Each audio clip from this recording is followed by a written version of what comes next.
Assalamualaikum warahmatullahi wabarakatuh. Salam sejahtera bagi kita semuanya. Om Swastiastu, Namo Buddhaya, salam kebajikan.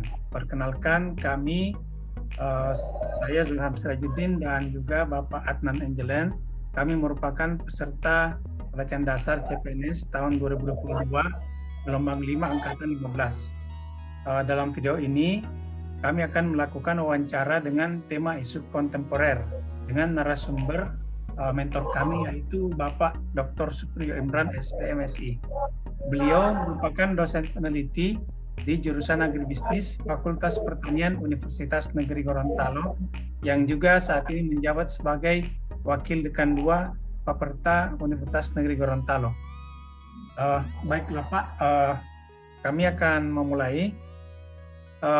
Jadi hari ini kami belajar mengenai bagaimana cara memahami dan menganalisis isu-isu kontemporer yang saat ini dihadapi oleh bangsa Indonesia, seperti contohnya misalnya cybercrime, kemudian hoax, intoleransi, terorisme dan radikalisme, korupsi dan juga narkoba dan banyak lainnya. Hal itu perlu kita pahami untuk bisa mengembangkan kesadaran bela negara sehingga kita mampu memahami dan mengimplementasikannya demi menjaga keutuhan NKRI. Oleh karena itu, wawancara kami kali ini kepada Bapak yaitu mengenai isu kontemporer dan tentunya kaitannya dengan kehidupan kita secara akademik di kampus. Baiklah, mungkin untuk pertanyaan pertama akan disampaikan oleh Bapak Adnan Angelan. Ya, terima kasih Pak atas kesempatan yang diberikan dari Pak Zulham. Alhamdulillah sehat-sehat ini Pak. Sebelumnya, alhamdulillah. Ya, alhamdulillah.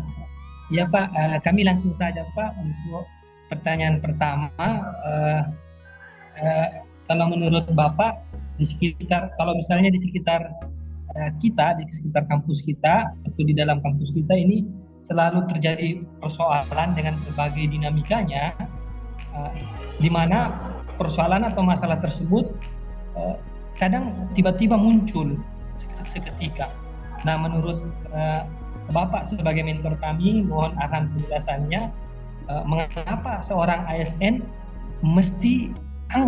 harus tanggap terhadap isu-isu yang muncul silih berganti seperti itu Pak. Mohon penjelasannya Pak kepada kami. Terima kasih. Baik.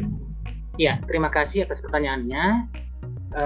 Menurut saya ASN itu kan adalah aparatur sipil negara. Nah, salah satu kewajiban dari ASN itu adalah menjaga persatuan dan kesatuan bangsa. Nah, oleh sebab itu maka ASN itu harus tanggap terhadap isu-isu yang muncul, karena ASN itu salah satu garda terdepan dari NKRI. Karena itu jangan sampai terjadi pecah belah ketika ada isu yang muncul, maka ASN itu memang harus wajib untuk menjaga persatuan bangsa sebagaimana kewajiban dari ASN tersebut. Jadi itu jawaban saya untuk kenapa harus tanggap terhadap isu-isu, karena memang ASN itu dia yang terdepan, dia harus menjaga persatuan dan kesatuan bangsa negara Indonesia. Gitu. Ya, baik Pak. Terima kasih atas jawabannya. Jadi memang peran ASN itu merupakan peran yang terdepan. Nah, kalau begitu kita masuk ke pertanyaan berikut. Jika memang seperti itu, Pak, jika ASN ini sebagai yang terdepan, apa yang sebaiknya dilakukan oleh ASN agar dapat mengetahui dan juga tidak tertinggal di dalam mengetahui isu-isu yang terjadi di sekitarnya, karena tadi berhubungan dengan persoalan yang kadang muncul dengan seketika. Jadi sebaiknya apa yang harus dilakukan ASN supaya dia tidak tertinggal dalam mengetahui dan memahami isu yang ada di sekitarnya, Pak? Baik, supaya dia tidak tertinggal maka ASN itu harus mengikuti perkembangan zaman dan teknologi. Dalam hal ini dia harus up to date. ASN tidak boleh gaptek, jadi dia harus mengikuti perkembangan teknologi, kemudian literasi, dia harus banyak belajar, jadi banyak membaca baik dari internet dan maupun dari jurnal-jurnal ilmiah Dan saya sarankan ASN itu memang tidak boleh hanya belajar dari medsos saja, dari internet saja, tapi dia juga harus merujuk ke yang akurat, semacam jurnal ilmiah ataupun membaca buku. Itu penting. Jadi supaya ada keseimbangan antara apa yang dia pelajari.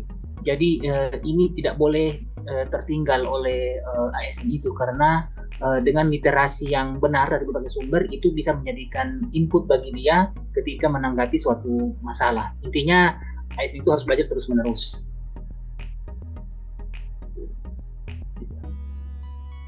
Ya, baik, terima kasih Pak atas jawabannya. Jadi memang apalagi di era teknologi saat ini itu sangat banyak sumber-sumber yang bisa digunakan untuk belajar. Iya. Ya, kemudian Pak, dari saya berkaitan dengan hal tersebut, salah satu isu kontemporer yakni adalah hate speech, ya, adanya nada kebencian yang tentu saja menimbulkan kebencian itu tersendiri terhadap orang atau golongan lain yang berbeda dengan kita. Nah, yang biasanya beredar luas melalui media sosial hal tersebut Pak. Kira-kira menurut menurut Bapak bagaimana cara menyikapi, ASN harus menyikapi bagaimana kalau terjadi hate speech seperti itu? Mohon arahannya Pak. Baik, ASN itu harus netral. Dia tidak bisa ada keberpihakan ke salah satu. Jadi untuk dia bisa netral, itu tadi yang saya jelaskan tadi, bahwa dia harus literasi berhubungan dengan nomor 2 tadi, pertanyaan tadi itu, dia jangan sampai membaca berita yang misalkan hoax. Jadi dia harus tahu bahwa berita ini hoax, berita ini tidak hoax. Jadi dia harus pelajari. Jadi dengan mempelajari itu, maka dia kemudian bisa netral. Jadi ketika ada isu-isu kebencian itu, dia bisa mencari sumber yang benar dan bisa memberikan kemudian rekomendasi bahwa ini tidak benar dan ini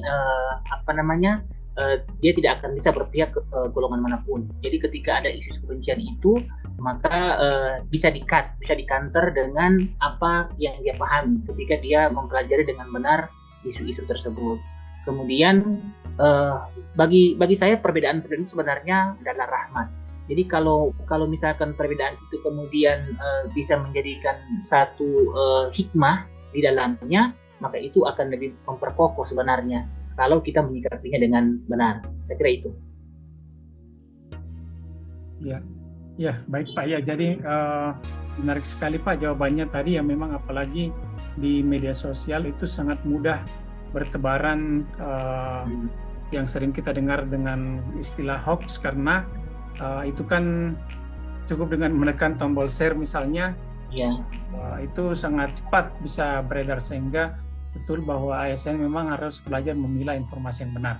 Nah, selain persoalan itu Pak, masalah hate speech segala macam, apalagi yang beredar di internet, salah satu isu kontemporer lainnya yang saat ini menggerogoti bangsa kita adalah masalah korupsi, utamanya di kalangan terdekat yang dekat dengan profesi kita, di kalangan kampus. Sebagai contoh misalnya kasus yang terjadi di salah satu kampus di Sumatera yang dilakukan oleh seorang oknum pejabat tinggi di kampus di Sumatera mengenai penerimaan mahasiswa baru yang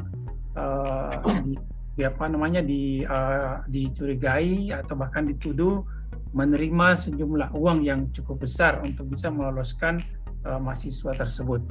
Nah, bagaimana kira-kira menurut pandangan Bapak mengenai hal tersebut, dan juga apa yang harus dilakukan oleh kampus dan juga oleh kita agar kampus kita bisa terhindar dari masalah seperti itu?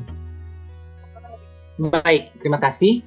Jadi menurut saya ini terjadi karena ada peluang. Sebab penerimaan maba jalur mandiri itu pengelolaannya oleh kampus itu sendiri. Berbeda dengan SNMPTN maupun SBMPTN, itu dilakukan oleh kementerian. Oleh karena itu saya bilang tadi, dia terjadi karena ada peluang. Untuk menghindari itu, yang pertama menurut saya regulasi itu perlu ditinjau kembali. Apakah penerimaan maba secara mandiri kita hapus saja, atau bagaimana, itu yang pertama salah satu solusi supaya tidak terjadi itu. Atau kalaupun yang kedua, kalaupun dia tetap ada, maka diperketat dengan SOP sehingga kita bisa meminimalisir ataupun menghilangkan korupsi yang mungkin terjadi karena itu. Misalnya kita memberikan sanksi kepada baik si penyogok maupun yang yang melakukan itu, atau misalkan mahasiswa yang kedapatan itu langsung dikeluarkan saja, atau jadi bukan lagi menjadi mahasiswa perguruan tinggi tersebut. Jadi SOP-nya yang diperketat kalau tetap dipertahankan penerimaan maba secara mandiri, ataupun bisa saja dengan solusi dihapus saja penerimaan maba secara mandiri, cukup dengan SBMPTN maupun SNMPTN. Saya kira demikian.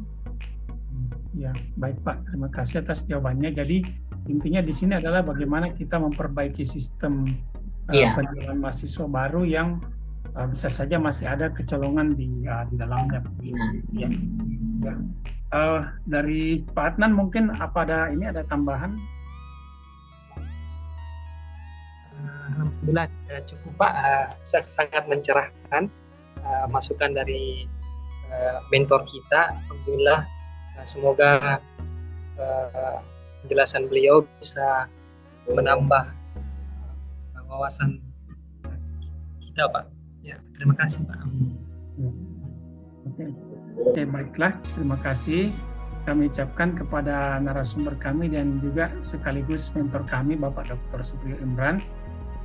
Saya tutup. Baiklah teman-teman semua pendengar, demikianlah diskusi kami mengenai isu kontemporer yang kami sajikan untuk latihan dasar CPNS gabungan Kemendikbud dan Pemkab Mamasa tahun 2022 gelombang 5 angkatan 15. Semoga hasil wawancara ini bisa berguna buat kita semua dan juga bagi saya sendiri. Terima kasih juga kepada semua yang sudah menonton serta atas apresiasinya. Sekali lagi terima kasih kepada mentor Bapak Dr. Supriyo Imran. Ya. Kami tutup. Wassalamualaikum warahmatullahi wabarakatuh. Waalaikumsalam warahmatullahi wabarakatuh.